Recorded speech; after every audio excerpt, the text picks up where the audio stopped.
Right, it's 4:01 right now. While we wait for more people streaming in, allow me to start with a short intro and a few housekeeping rules. A very good afternoon to everyone, and thank you for dialing in for this webinar session. My name is Adam Basur. I'm the Assistant Director of the Professional Practices and Community from the IHRP, which is in short for the Institute of Human Resource Professionals. Welcome all to this digital HR transformation webinar series, Leveraging Tech for Employee Mental Wellness. This webinar marks the first year anniversary of the Singapore Tripartite Advisory on Mental Wellbeing at Workplaces, and it is in conjunction with the recent World Mental Health Day celebrated in every October. Today, we are very pleased to partner Sriram Iyer and his team at hrtech.sg and the folks over at SHRM to organize this event. Also pleased to have a CP Thumb from SHRM, whom shall serve as our moderator, where he shall then take you through the webinar proceedings. Let me now run through the basic housekeeping rules. This webinar will be recorded and will be downloaded within a week after this session. For Q&A or question and answer, if you have questions that you'd like to ask, please submit them via the Q&A functionality at the bottom of the Zoom window if you have questions. If your question is for a specific panelist, please share the question in the following format. Specify the name of the panelist and followed by the question. In order to minimize disruptions, participants' videos and microphones are disabled. We understand that we may not be able to address all questions, but we will strive to follow up and respond after this webinar. And if you have noticed, the chat function has been enabled.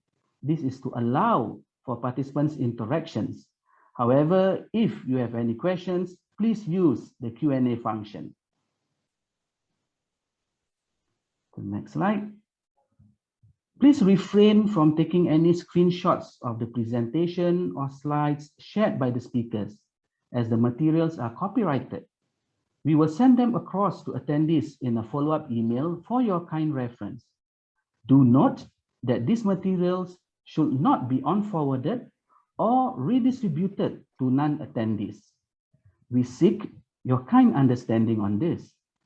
You may write to us at community@IHRP.sg to seek permission to use the materials from the respective speakers. With that out of the way, allow me to first introduce the panel for today. The moderator for today is CP Tam, and he is the representative and master facilitator for SHRM in Southeast Asia. He is a HR practitioner with more than 12 years of experience in the Southeast Asia and wider APAC region in HR business partnering, learning and organization development, and talent management. CP is also one of our dual certified professionals holding the IHRP Senior Professional and the SHRM SCP certification. Now, our first panel member that I would like to introduce is Josephine Chua.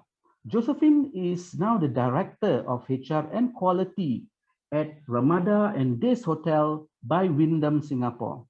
She is a performance-driven professional with more than 18 years of combined expertise in global management, HR and talent management, leadership development, recruitment, employee engagement, training, coaching, and OD. To our next panel, we have Ong Pei Woon. Pei Woon is the Senior Assistant Director, Business Development of the WSH Council. Pei Woon started her career with the Ministry of Manpower and been dealing with work paths and occupational safety and health matters before joining the Workplace Safety and Health Council in 2013.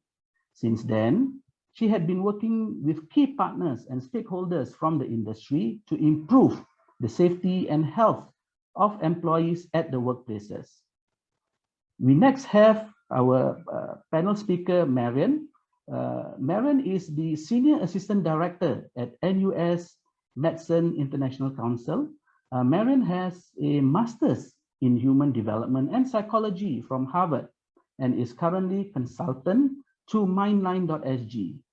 She has trained over 1,000 teachers, pilots, startups, and government leaders internationally in industries like tech and healthcare, and also public service to be more resilient and mindful. The following panel we have is Jay.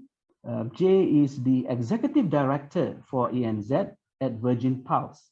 He's a results-driven leader with extensive FMCG and tech experience, leading large teams and managing key accounts. I think with that, I now pass this session over to our moderator.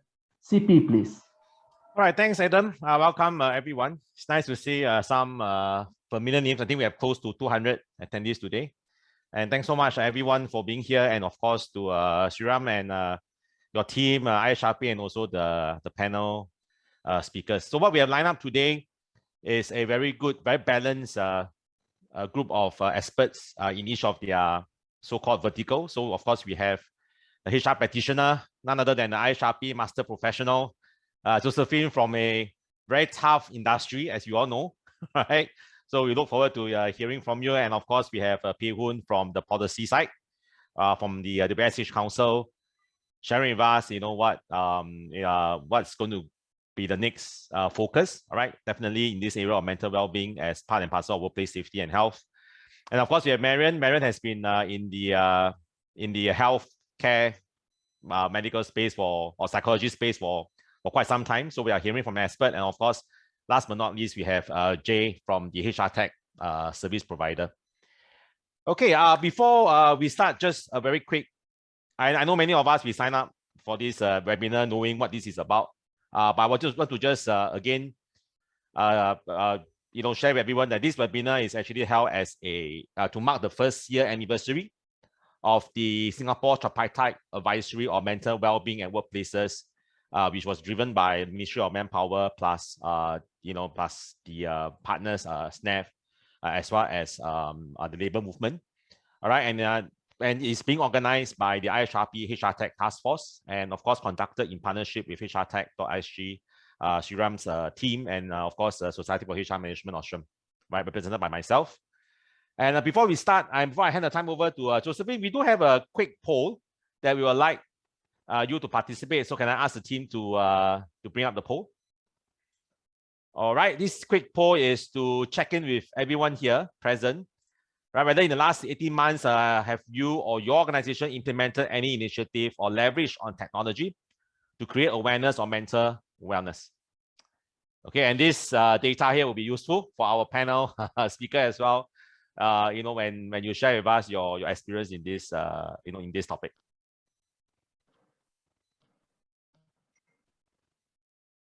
Well, it looks like we have a tie, almost 50-50.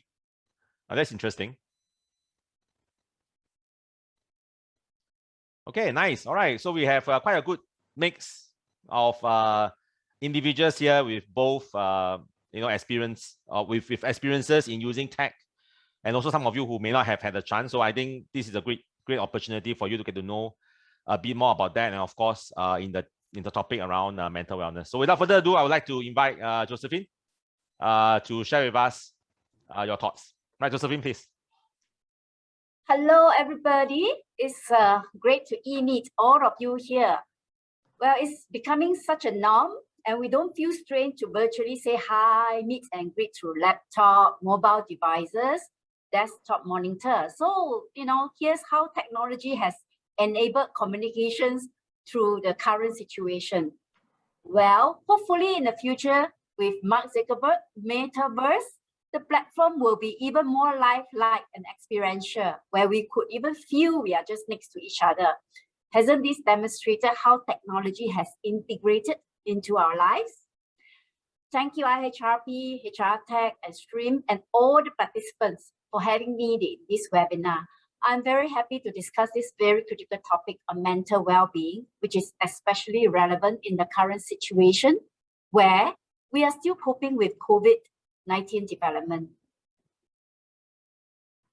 Let me move on quickly. Okay, today from a practitioner angle, I would share just one example as to how our hotels leverage on technology for organization culture development, which in turn benefits our overall employee mental wellness.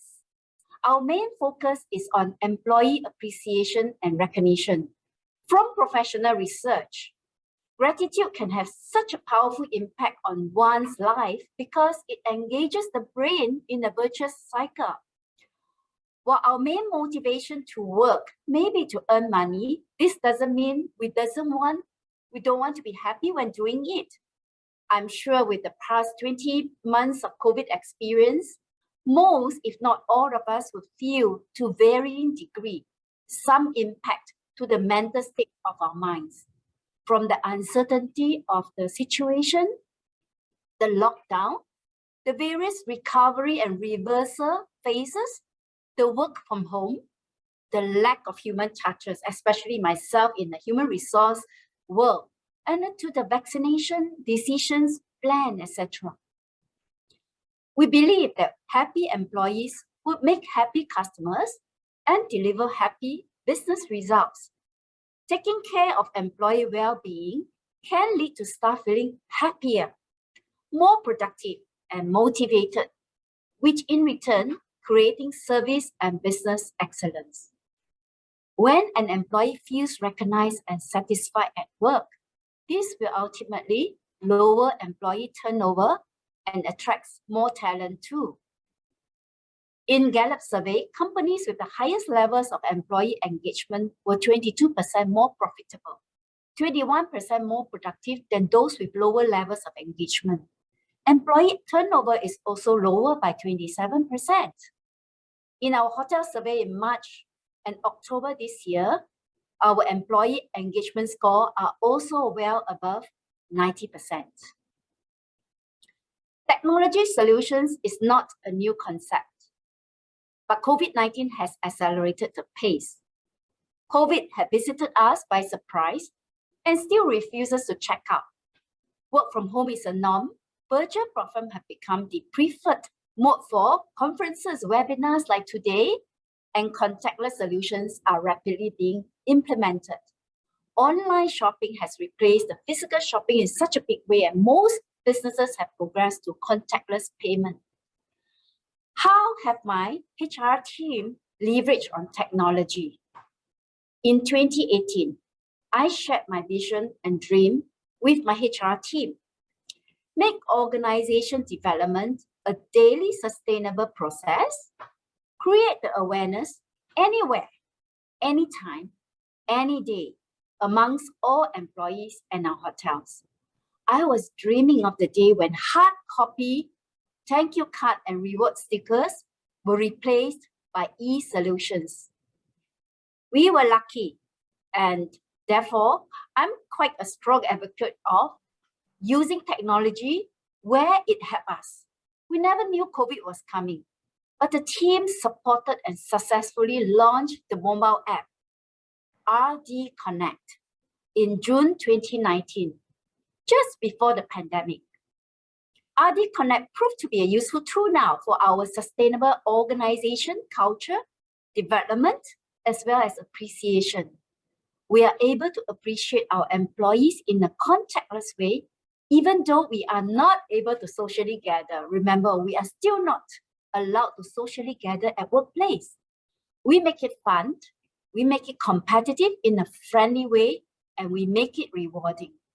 In the past, it may take 60 days or even more, forever, for an employee to receive the appreciation card. Now, it is instant, directly from the issuer to the recipient.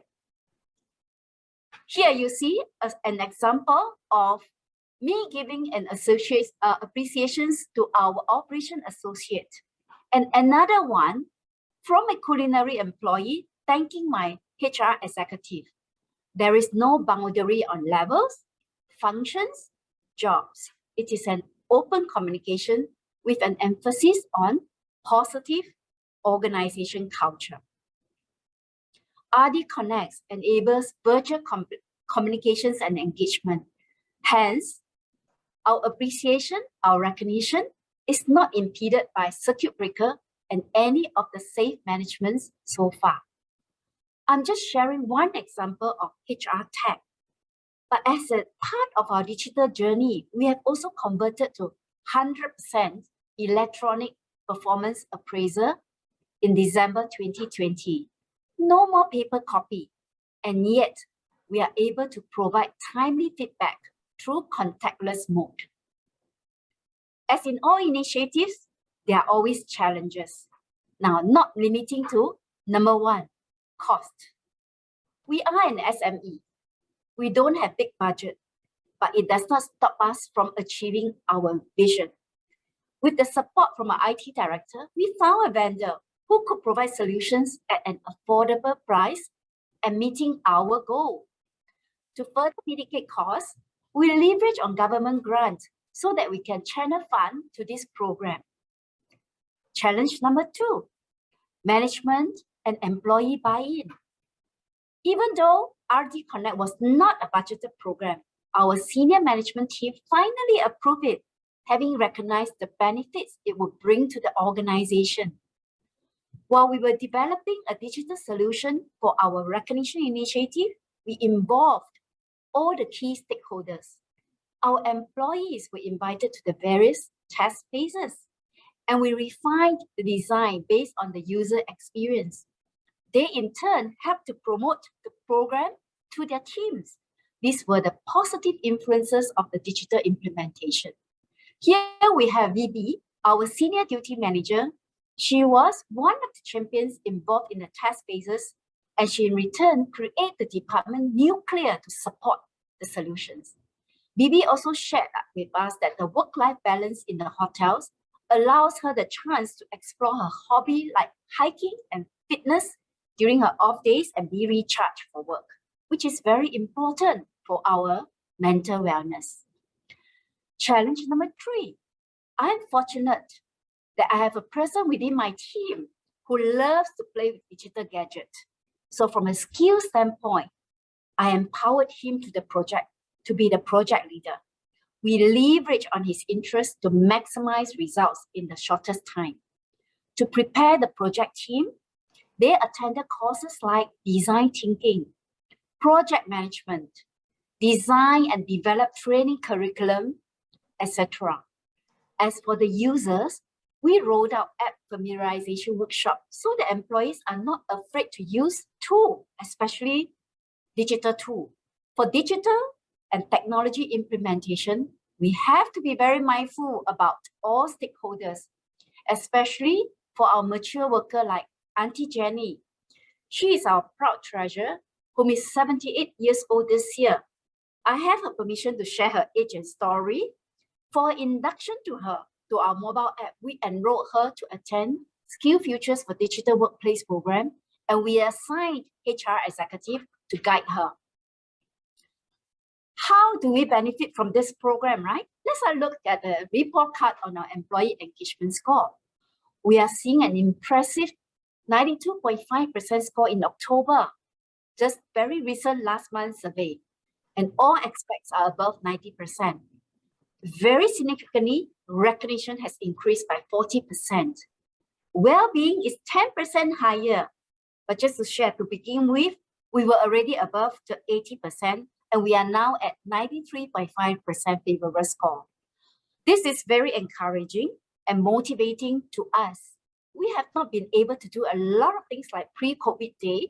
We experimented with a lot of new processes, and we are happy with our employees' endorsement. Our employee retention, our hotel has been able to outperform the industry significantly by more than 70%.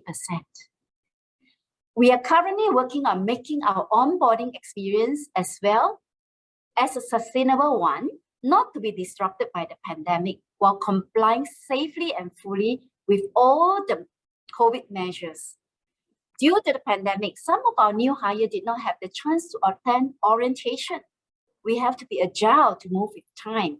Now, we are looking at technology as part of our employee orientation. Initiative is currently in the design stage, and perhaps in our next webinar, I will be able to shout out the delivery of another great well-being and employee experience program. Thank you very much, and I look forward to a panel discussion in a while. All right, thank you, Josephine. There are some questions for you actually in the chat, so you can take a look and answer some of the question. Now, for the audience, we'll be doing a Q&A later. All right, so we'll do a Q&A after we have heard from all the four expert panelists. So next we have Pei Woon. All right, Pei Woon will share with us her thoughts and her perspective from the policy side. All right, Pei Woon, over to you. Hi, everyone. Okay, just give me a moment to share my screen, all right?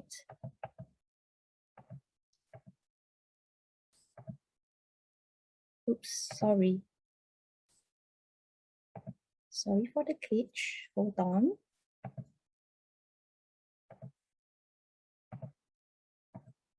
There we go. Okay, sorry about that. Okay, a very good afternoon to everyone. Thank you so much, CP, for the introduction.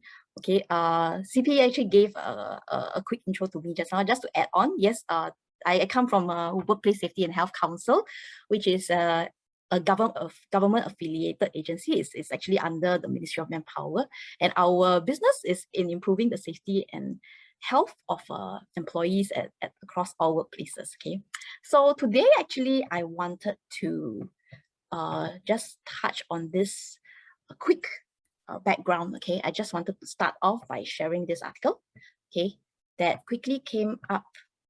Sorry, am I blocking? Was my screen blocking the group just now? Okay, pardon me about that. Okay, yeah, there was this article in the Business Times, okay, where it emphasized the importance of companies looking at after employee mental well-being, okay, and it actually highlighted that those companies that recognize employee well-being being critical to sustain businesses in the long run, actually the ones that will thrive and excel in the marketplace. So for Josephine, I think her results actually show it all, right? Because her organization actually bothered to invest in looking after employee mental well-being. You see those wonderful increase, in engagement and productivity. So just to echo that and support that, the article actually also cited that in the UK study, every dollar that's invested in mental health space actually has an ROI of 4.25. So that's actually a very good reason why your organization should be doing something about employee mental well-being. So is your organization already doing something about it? At this point, actually, I just wanted the help of everyone here. If you've not done this poll with me in my previous sharings at other platforms, please do help to snap the QR code, okay? It will be embedded throughout my slides, so in case I move on too fast, you still have a chance to grab it, okay? Basically, it's a poll that the council has been running so that we can actually get a sense of what organizations out there are doing in terms of mental well-being for their employees.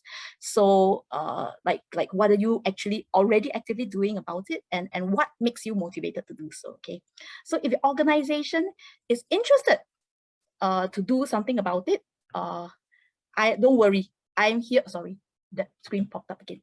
I'm here to actually share what you can do about it, okay? So we call it the ABCs to better well-being at your workplace, starting with the alphabet A, okay? A stands for assessing what you need to work on. Companies firstly need to assess what their gaps are like in that space. What areas do they need to work on? And how are their employees actually coping? Is there something that they can do to help? And for that, that's why I want to introduce you to this tool, especially since we are in the space of technology.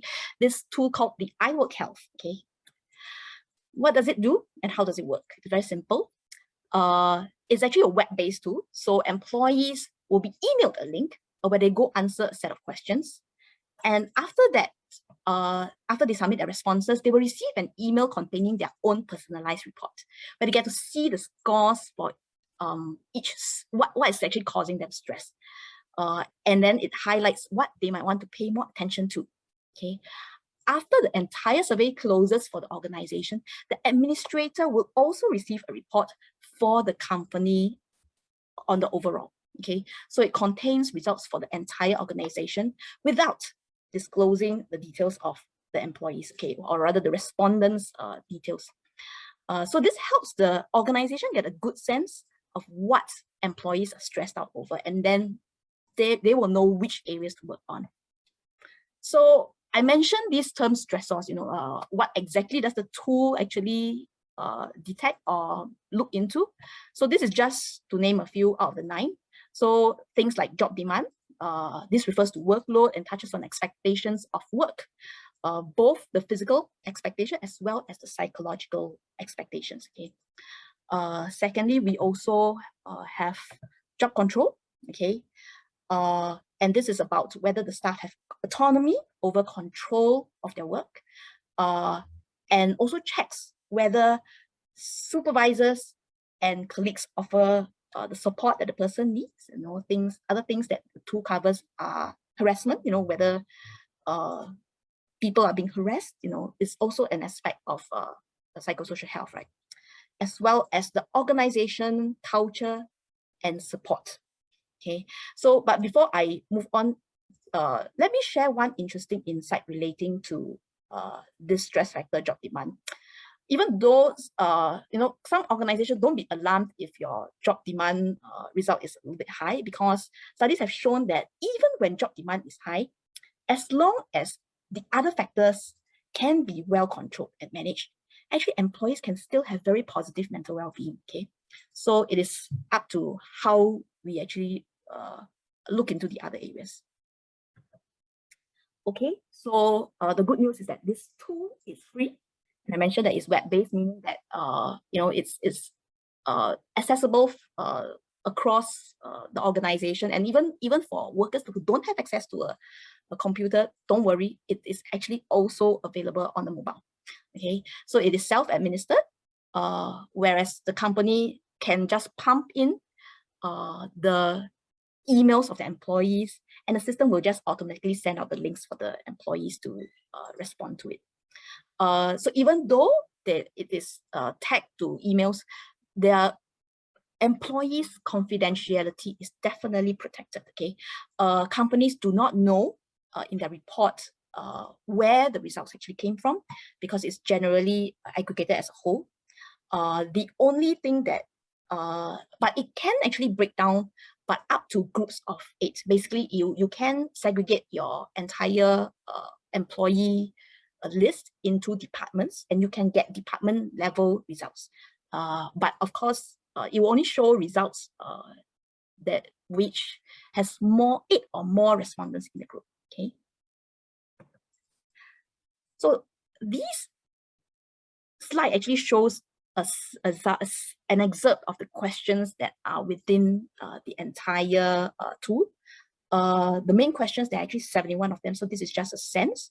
Mainly it asks about how the respondent feels about themselves, about their thoughts, and also how they feel about the workplace, the bosses and colleagues. Okay.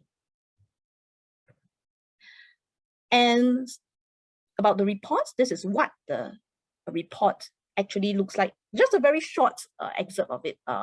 For the rest of the report, if you're interested, we actually have a link. So that's the employee one. This is the company one.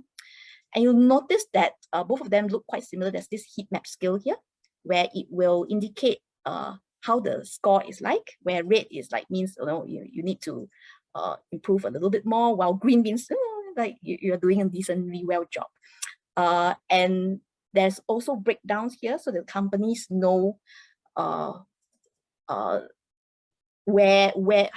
each group is doing. But if you look closely, like what I mentioned, don't worry, okay, only groups of 8 or more will be featured. If not, it can be quite obvious who that single person is in any one category. So don't worry, this shows that the anonymity is preserved, okay? So if you need samples of the reports, do scan this QR code and you can actually access the reports samples. So just a little, to go in a little deeper about the science behind the tool, is actually based on consolidation of 6 other similar tools, a mixture of international as well as local tools. It was a project by the WSH Institute, which, like the council, are agencies affiliated to MOM. And it was done in collaboration with health agencies like HPB, IMH, and CTH. And this tool was actually validated locally with an administration size of about 2007 to start off with. Basically, it was run, a series of focus group discussions were run to validate the questions in terms of how easy they are to understand and see if users found the questionnaire and the results valid and useful. Okay, and the results were then published in the PLOS One journal. So just to highlight some myths and truths about this tool. Firstly, it does not diagnose mental conditions, okay? It actually just identifies where the key stress factors are, okay? And once again, it does not single out employees. It's not meant to do that. If not, employees would just clam up and not want to tell the truth, which is not what we want, right? So only those with more than 8 respondents in the group, you'll be able to see how the results are like. So that is in gist what the iWork Health tool is about. Let me move on quickly to the other B's and C's of that framework. B is to build a basic awareness, which is about the need to take care of mental well-being.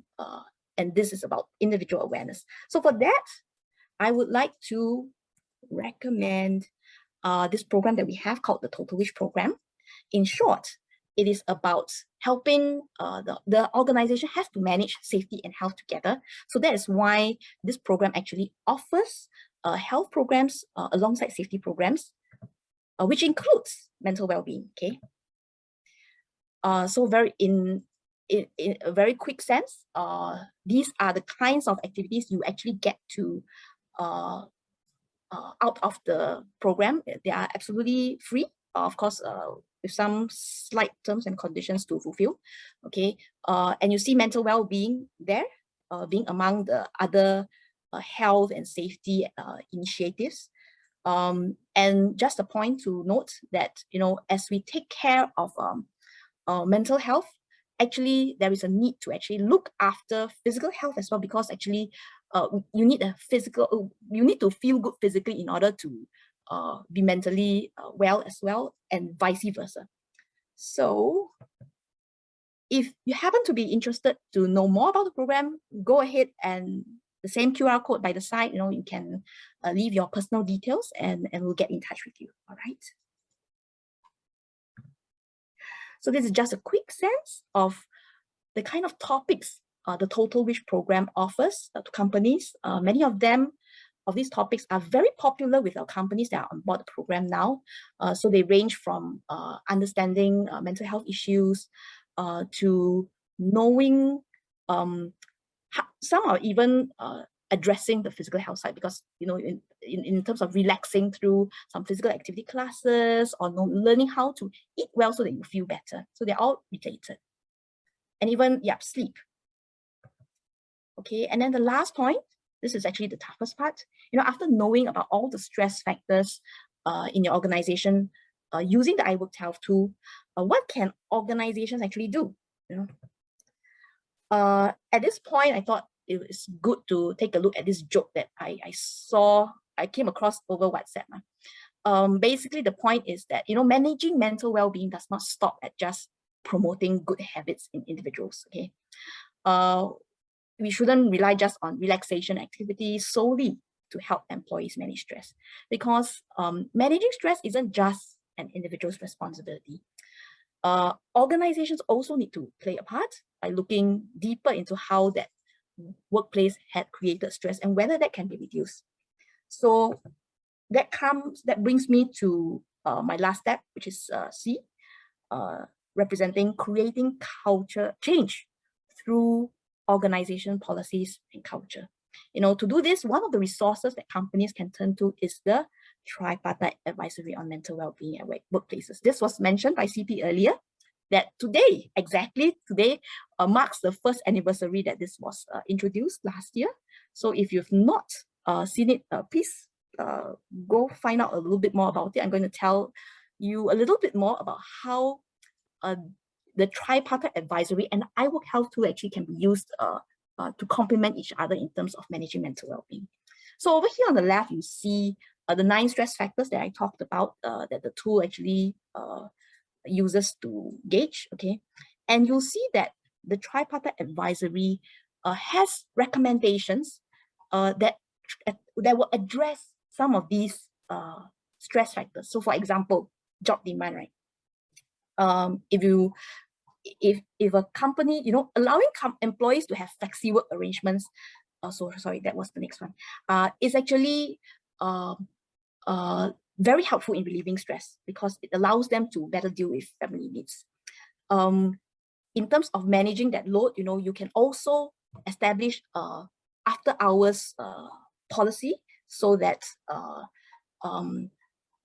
management will also try to be mindful about respecting employees' time at home, and let them know that, even though I send this email out late, don't worry, you can reply tomorrow. So sometimes employees get stressed when bosses don't put that explicitly. So it's about setting that guidance. So with respect to colleague support, it also suggests how you can put in place peer support networks to address that. And this one is about if the company lacks organization support, they can consider putting in place third-party counseling services so that the employees have access to reach for help whenever they need. Okay, I won't touch on everything, but the last one I thought is quite important because having open conversations on work stressors is actually one of the most important, because there are just too many things that stems behind stress, right? And sometimes it's just about talking it out amongst peers, between supervisors and reportees, so that work can be better managed and people will feel less stressed. Okay. So last but not least, this is the QR code for the advisory if you have not had your hands on it yet. Okay. And one more resource that I wanted to share, aside from the Tripartite Advisory, we, under the iWork Health microsite, we also have quite a list of strategies that companies can use to reduce stress factors that have been identified in the report. So go check it out. And last but not least, the council is continuously working to provide more resources and support for companies to improve employee mental well-being. So next month, we actually will have a new mental well-being campaign. It will be launched on 9 December, where more of such resources will actually be shared to help companies improve mental well-being at the workplace. So do subscribe at our website to stay tuned. And this is just a very last summary of all the QR codes that I've featured earlier. So if you have not taken any screen grabs, an exception to what Adam mentioned just now, I don't mind you taking screenshots for my slides. Okay, so I saved the best for last. I left my email address here. So should anyone need to reach me on the tools or programs that I shared earlier, I know it's a very short span of time, so it's limited of what I can share. I look forward to addressing more of your queries later on at the panel discussion. Thank you. All right, thank you, Pei Woon. Very exciting treasure trove of a lot of resources. So our first 2 speakers had a very high bar. Josephine sharing, how things are like in a very tough industry at the hotel, and of course sharing with us the initiative, and Pei Woon coming from the council, sharing with us a very, very rich set of resources that the council has put together to, very generously share with everyone, regardless of where you are from, which industry and so on.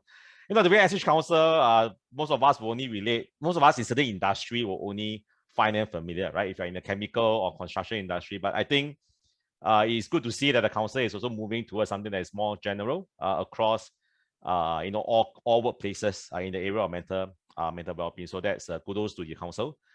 So for those who keep the questions coming, we have quite a fair numbers of comments and questions from the Q&A. So those of you who have questions for the panel speakers, please go to the Q&A button on your toolbar on your Zoom screen.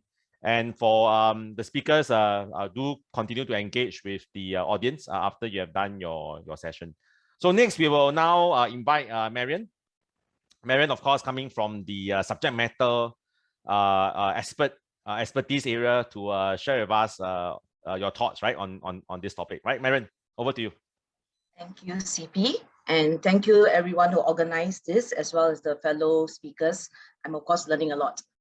When you go to a party and someone there is the dentist, right? And then what do you do when you go to a party and you have a teeth problem and you meet your friend who's the dentist?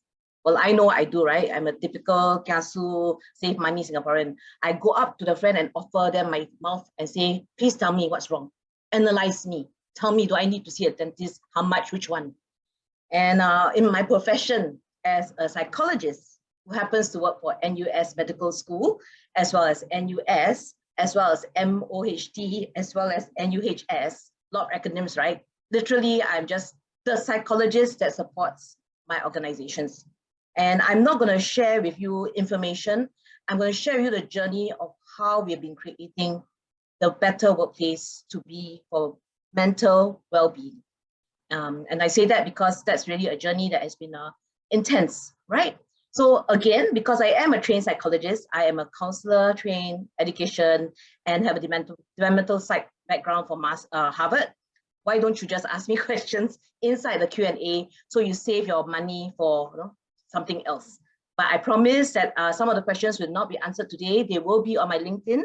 Send me the questions, I will respond accordingly. Hard to hide with a Eurasian name like mine, so look for me. Next slide, please.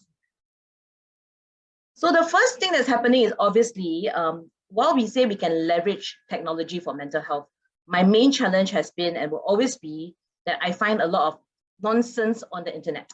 And this bad, misleading information, as well as many people who are selling their services, are going to make it very difficult for us to focus on what really works in terms of psychological well-being, intervention, and treatment.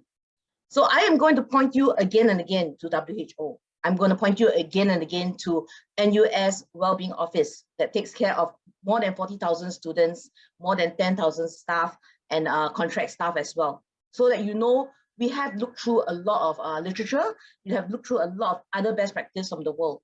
I will point you to healthcare systems like MOH and T and MOH and NUHS, because we've done so much work with Mayo, J&J, TUM, Technische University München in Germany, to get the best resources that are already being used. So before we go on, you know that most of us are stretched beyond normal. So one of the things that's happening is there is a stress level that's very high. There's nothing to do with you having a mental health issue in itself. It has a lot to do with the fact that you and I are overly stretched in this period. So one of the colleagues in the chat asked about burnout. So one of these things you must understand is people who have mental health issues have been inadvertently really affected by COVID because their symptoms, their care has been very, very poor. They may or may not be in your organization. Normally, the percentage is rather small. You should not expect more than 10% of presenting issues. If you are seeing that there's other issues going on either in the country, community, or your company. The rest of us are very stretched. So I'm going to talk more about the very stretched rather than the treatment. I'm going to talk more about prevention rather than intervention. And I hope that's fine for today, right? Next slide, please. I wanted to show you who is already using digital and technology and what they're using it for. And this again is some research on the whole world. And as you can see, many countries many age range, but normally the younger one. So there's a concern on my side for the older ones, right? But what are they using it for? They're using it for fitness. They're using it to try to be healthier. And now more and more young people are using it to answer their own challenging questions. Why are they not asking their parents? Why are they not asking their teachers? Because in Asia, many parts of Asia, this level of security, safety, psychological safety is so low that they do not trust these people. And I've had, in the last 3 to 5 years, Korean Americans who went back to Korea who asked me to work with them to do an app for Korea. I've also had Indonesians, right? And they are still actively trying to make their own app for local use. And there's not enough trained psychologists at an affordable level to meet the needs that is happening now. So one of my worries is obviously inaccurate health information. So again, refer to those you know, and I'm going to give you some resources as well, just like everyone else has given. And do come back to us if you need some help. Next slide, please. This is a slide created by MOHT with the summary of a lot of news articles and a lot of surveys we've done. So hopefully this helps you. Yes, these slides will come out to you, and you can find it again on my LinkedIn when you need it. This is Singapore. As you know, there is a lot of challenges that we are facing. You've probably faced it yourself. However, my greatest worry, of course, in healthcare is the suicide ideation has increased. So many older people have, unfortunately, more than usual suicided. Many young people have mentioned suicide ideation. Now, what's the difference between ideation and actual practice? Ideation is the mentioning of. I want to disappear. You don't want me, I should just go away. One day I'll die, I kill myself, then you know. These are a lot of words. It doesn't mean that they're empty words.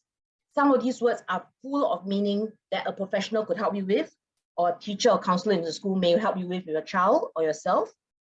But there also could be just an expression of the generation. And so one of the things that's happening now is when people say these words, a lot of us are worried, right? Because we care for our friends and family. But I really, really hope that you go and look for a professional and they can help you understand better whether this is really a cause of concern or really a cry for help that's immediate that you need to work on. Okay, next slide, please. Now, I'm going to be very fair to you. I have been looking high and low for content for my world and for the world that we are living in. And one of the very good articles that we found from our NUS researchers is an actual comparison of very many available platforms for issues like depression and anxiety, right? And this link will be sent again on the PowerPoint slide, but basically the answer is yes, anxiety and depression can be managed because there are many platforms now that provide very good services. However, as a worldwide issue, data collection has been worrying.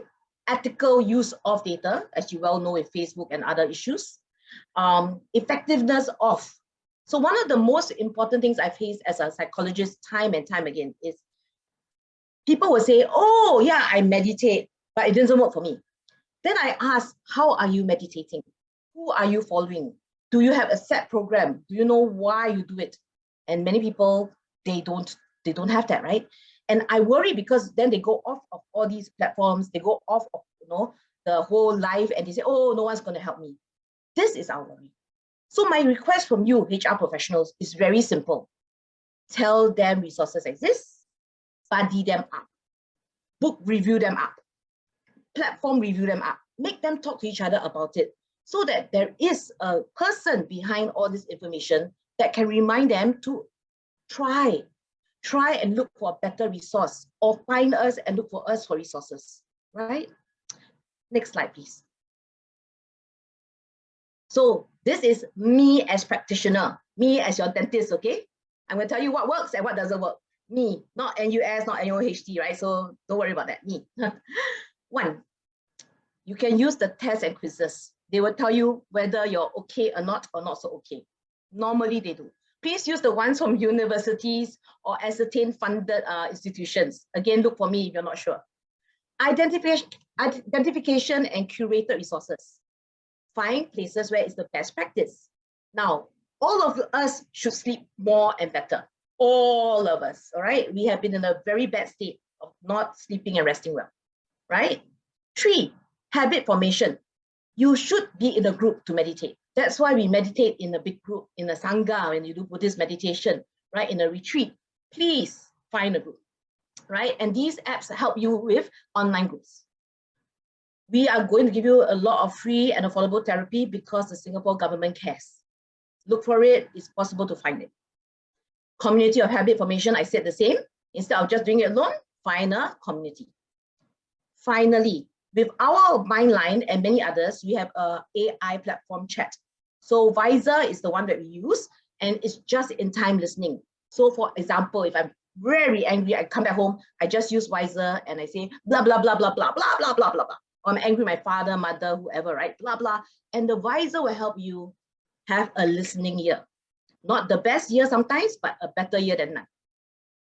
However, these things tech alone cannot solve. If you are afraid this person has a DSVM, right, a manual mental health issue, please find your EAP, please find your HR professional, please find someone. Trust. I am actually so happy to be with these colleagues who can show you how much trust they are building in their organizations. This is something you have to do before you put the tech in. Access and of course, follow up long-term support. Okay, next slide. This is Mindline. I don't need to talk too much about it. Who made it? Why? Very simple. MOHT, Ministry of Health Transformation Office. We go in and make things that could work for a bigger population, and then we try it out in MOH and other organizations. NUHS uses Mindline.sg. So that's why we're using it as well. And my job is to make content for burnout in healthcare. Try my best. Next slide. And Visor. So one of the best things about Mindline and Visor is Mindline has all the content for different types of people, and Visor has the I want someone to talk to me now. It is 24/7. It is not based in Singapore. We pay a premium for Singapore, so anyone in Singapore can use it. However, if you're not from Singapore at this point of time, please let us know. We will see what we can offer or ask Visor to talk to you. And then the next slide, which is no slide. The resources will come. Sorry to say I can't give you everything, you'll be overwhelmed. These are my favorites. The Lancet, I'm going to end soon, Dori. The Lancet is the worldwide answer to digital health, whether it's working or not and what works. It's very deep. The preprints are very good for what I just said about which ones are working. And UNICEF, of course, is doing something for children. So if you have children and you want to talk to them about mental health or older person, maybe use that.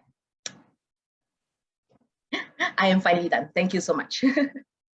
All right, thanks, Marion. Well, we have more goodies yes. shared after Marion's session. So I think we will expect a big hamper from Jay after your sessions with more goodies. And thanks again, Marion. And I just want to emphasize, just want to latch on to one point that Marion mentioned regarding the lack of trained psychiatrists or counselors. I think one of the skill sets is that as HR practitioner that we really should look at is really on basic counseling skills, right? If employees need to turn to us, we also need to be able to help them, and also at the same time, as counselors, you get to train how to help yourself as well. So I think maybe the food for thought for those of us. Can I say one little thing on that? Very good point. I forgot. Everyone is an amateur psychologist, and everyone can have counseling skills. You do not need to be a counselor to listen better. So do encourage. Thank you so much for that reminder. And thanks, Marion. Thank you. All right, Jay, your turn. All right, show us the goodies. Thank you, CP. Thank you. Really privileged to be a part of such an expert panel today. Really enjoyed hearing from everyone. I'm the last speaker. Thank you for your time. Appreciate that. I'm from Virgin Pulse. We are at our core, we're a health technology company. We're part of the Virgin Group. And today I really want to talk to you about how we're going to leverage some of these tools for employee mental wellness, how it is that we can support our employees in their work just with technology. And I think we've heard a little bit about it today, but I'd love to talk to you more about some of the advice that we have around technology and mental health.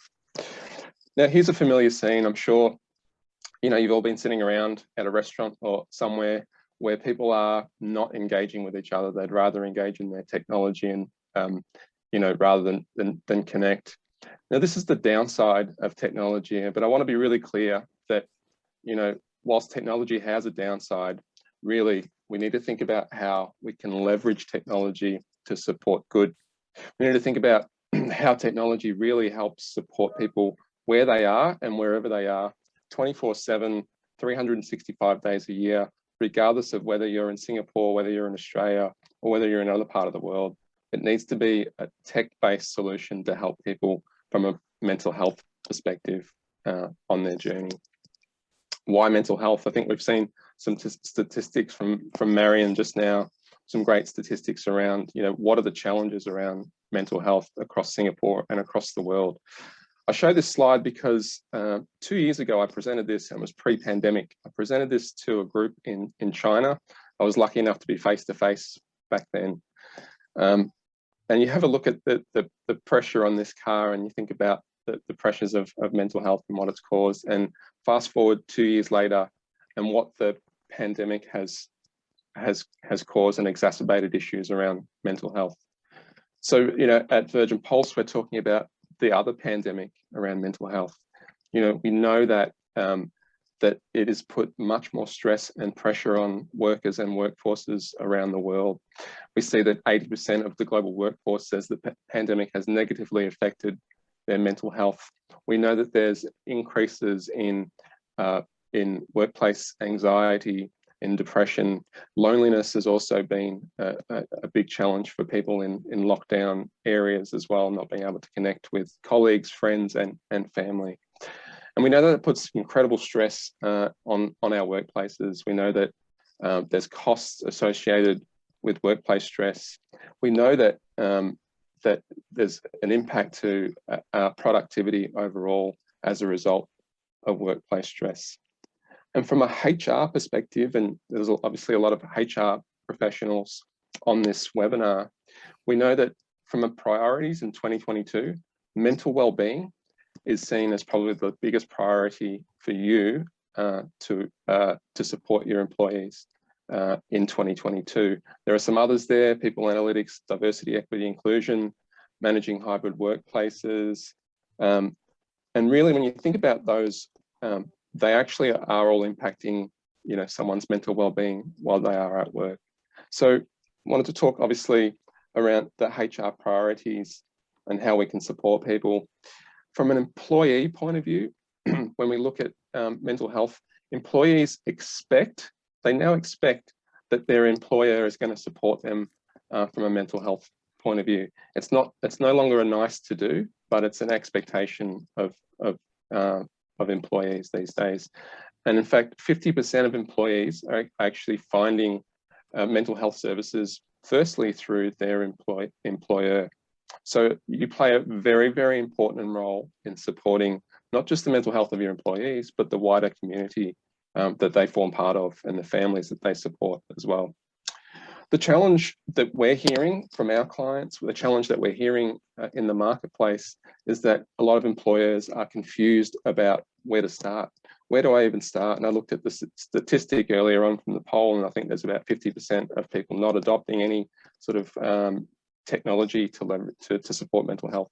So I wanted to give you a bit of advice around the tech and when you're thinking about technology. First thing I would say is that whilst initiatives like health fairs, health perks, an intranet site are great, they're not, you know, a strategic way to think about, you know, supporting mental health. EAP, employee assistance programs, are great, and they're a great way to support people, but they're, you know, potentially at times a little bit too late. They're you know, what we would say is edge of cliff.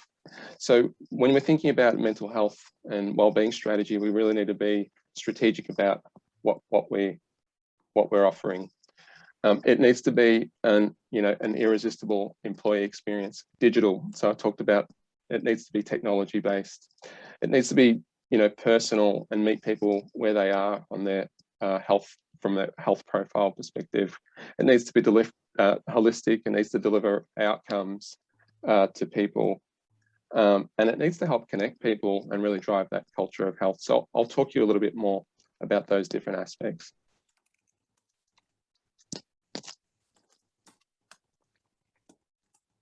We work with the World Health Organization, and part of what the World Health Organization talk about when they talk about health is that health, overall health and well-being, can't be distilled down to just one thing. It's not just social, it's not just mental, it's not just physical that has an impact on someone's overall health and mental health. It's a combination of all of these things working together to really support the overall health. So when we think about health and mental health at Virgin Pulse, we really think about it in this holistic way. We want to consider all the aspects of the impacts that can impact someone's mental health and overall health, whether that be sleep, because we know that sleep has a huge impact on it, whether it's around their weight, their BMI, their physical activity, the culture that they work in, and engagement that they have. All of these things add up and really, drive a holistic picture of health. We need to think about broad content areas. Absolutely, in our content range at Virgin Pulse, we talk about anxiety and depression. We talk about, we talk about reducing stress. We talk about sleeping well. They're a given. But when you think about mental health, someone may not identify as being stressed. Someone might be having issues with finances, which is causing stress. They might have challenges around building relationships, which then causes stress and mental health issues. Or it could be around staying safe, being effective, being productive, or embracing diversity. So when we think about that holistic health, we really think about this broad content areas to really help people engage with something just beyond, stress itself or resilience as a key topic area. The other thing we talk about is providing a program or a platform that's around change. You're not going to get the results that you're looking for from a cultural point of view, from a return on investment point of view, unless there is actual behavior change that takes place. So what we would say is, find something that is strategic, that is going to drive sustained change, that the way we think about it is make something easy, trigger the behavior, reward success, and then hopefully repeat that over time. And we're going to get the sustained change that we're looking for. And then it needs to be personalized. Wellbeing is a personalized journey for each individual. Everyone has unique circumstances based on their health profile. So what we like to do is think about what are their current health insights, ingest that into our platform, provide them with actionable recommendations and a personalized journey using our artificial intelligence. The AI is really helping drive that engagement on the platform, and it's providing them with the recommendations based on the cohort of profile that they belong to. And it needs to be social. So the first slide that I put up was really looking at people that were being antisocial, being in a restaurant, being on their phones. Well, we want to use technology to actually create groups for people to be able to connect and talk about that people with like-minded ideas to be able to connect on a different level, on a social level, even from a work perspective. So it's important that people are able to connect and get social. And then finally, it needs to be measurable. So it's great to have all these different initiatives, but you need to be able to measure the efficacy of your programs and your platforms that you're offering. So what we think about at Virgin Pulse is really shifting from the return on investment to the value on investment, moving from the bottom of this slide, thinking about physical activity, sleep, nutrition, up to wellbeing outcomes such as psychological health and overall health that impact the direct cost savings. It might be around absenteeism, presenteeism, workers' compensation.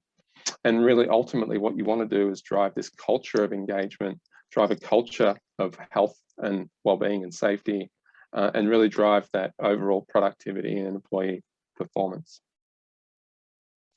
I've got a couple of slides to go, but what I wanted to talk about in these slides really is a little bit of a case study.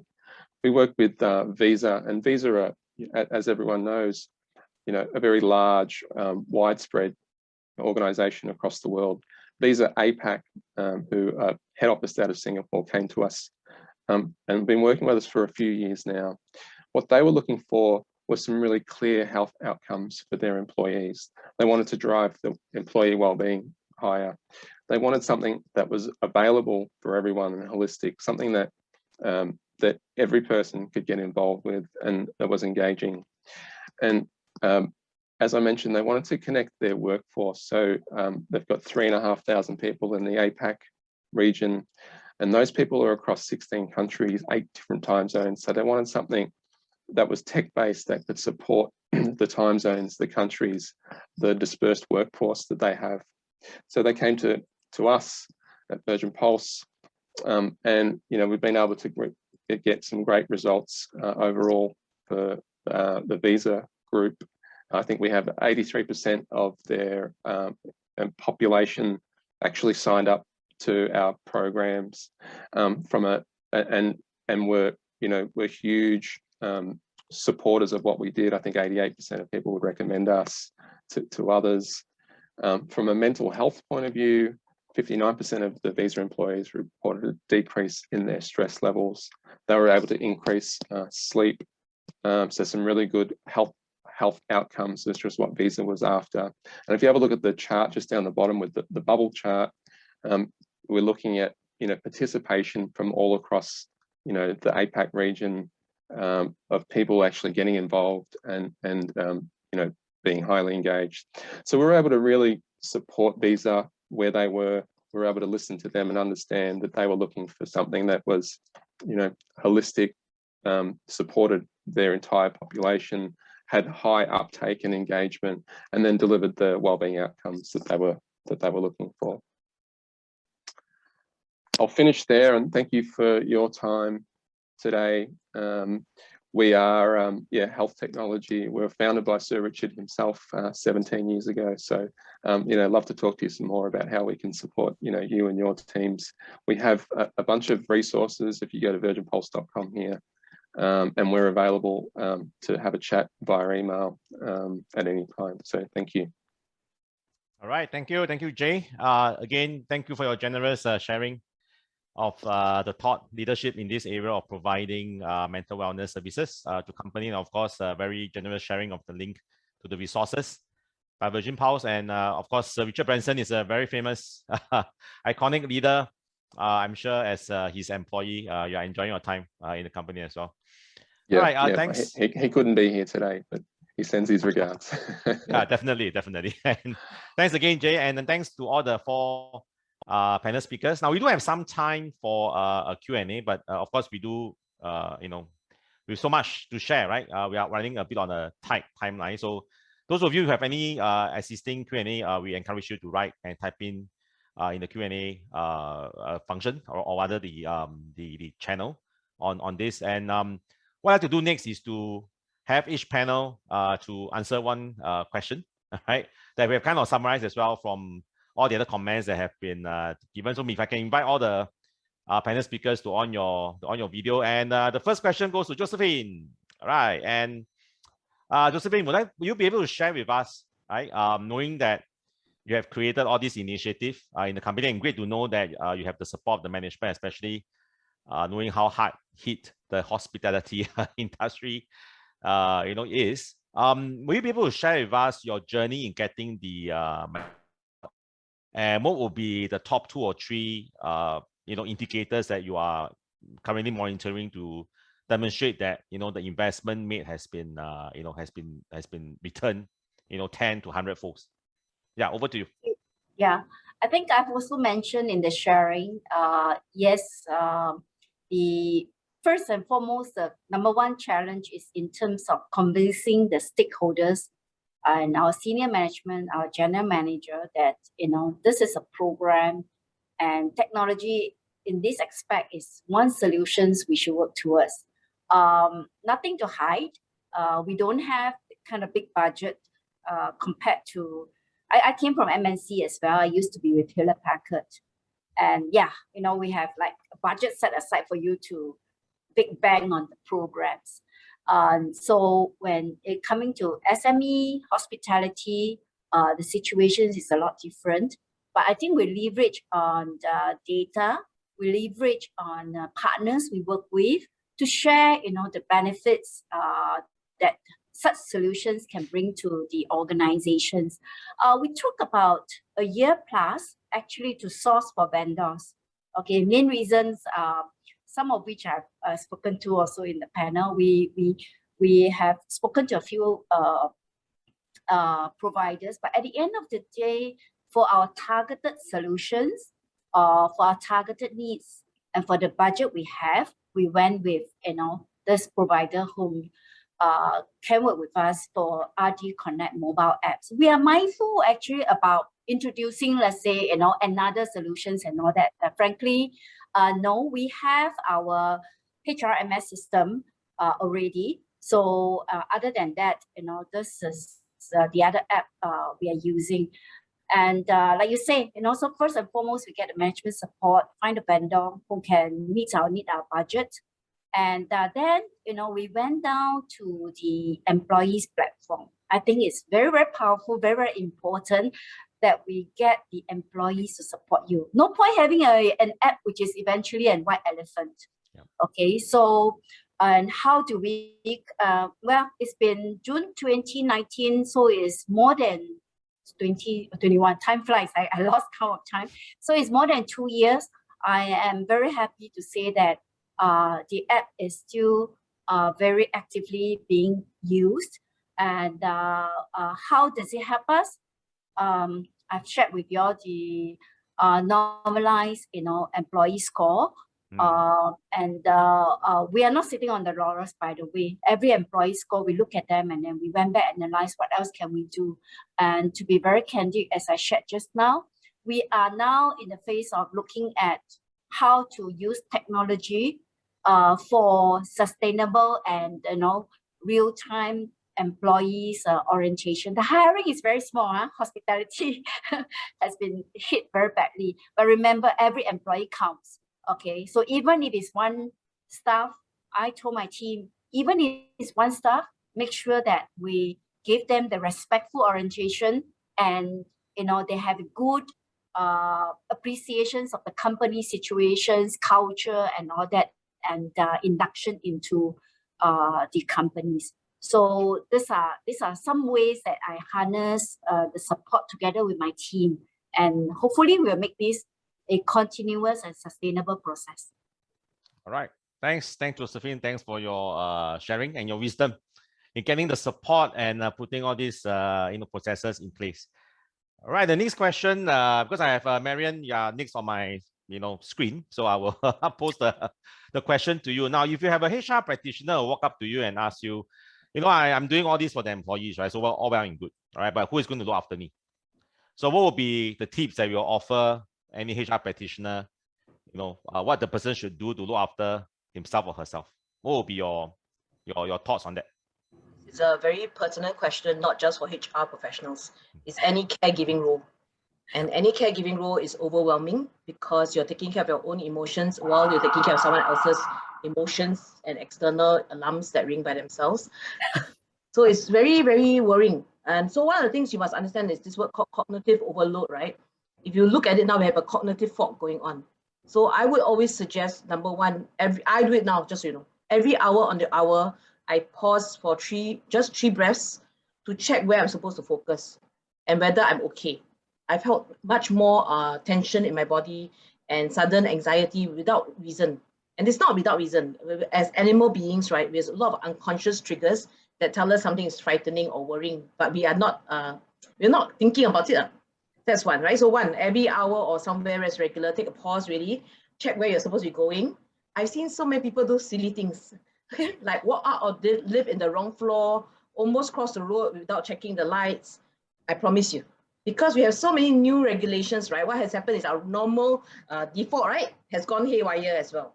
So be very patient with people. In fact, slow down when you talk to the people. Slow down when you talk to yourself, right? So that's one. breathing. 2, slow down. 3, you better sleep more. All of us need to sleep much more. Sleeping does a very good thing. It lets you replenish and clean out all the strange things. Do you know that we dream more during COVID? Everyone has dreamt more during COVID because you're processing a lot of things that I can never help you with. I don't know what you are talking about yourself, but you need to do that enough so you wake up. If you wake up you're not feeling rested, you have a challenge here. So HR professionals, number 1, role model, right? Tell people that you're having this. If you cannot have a difficult conversation, then tell them, and I always tell them, I have 20 minutes exactly. After this, I have to go. I care for you, but emotionally, I will not be present. I need to do something else. You need to do all this. These are boundary settings. You are a caregiver. The caregiver cannot go down. Okay. Wow. Great. Thanks. Thanks, Marion. I think some very good tips for us to bring back, for us as caregivers of the organization, SHR practitioner. Thanks so much for that. And the next will be Jay. Right, Jay, as a service provider, I'm sure you have a fair share of companies coming to you and asking you for the services. And I think inevitably the big question will come, how much is this going to cost? But of course, now I'm not going to ask you how much your services will cost. That will be, another question for another day.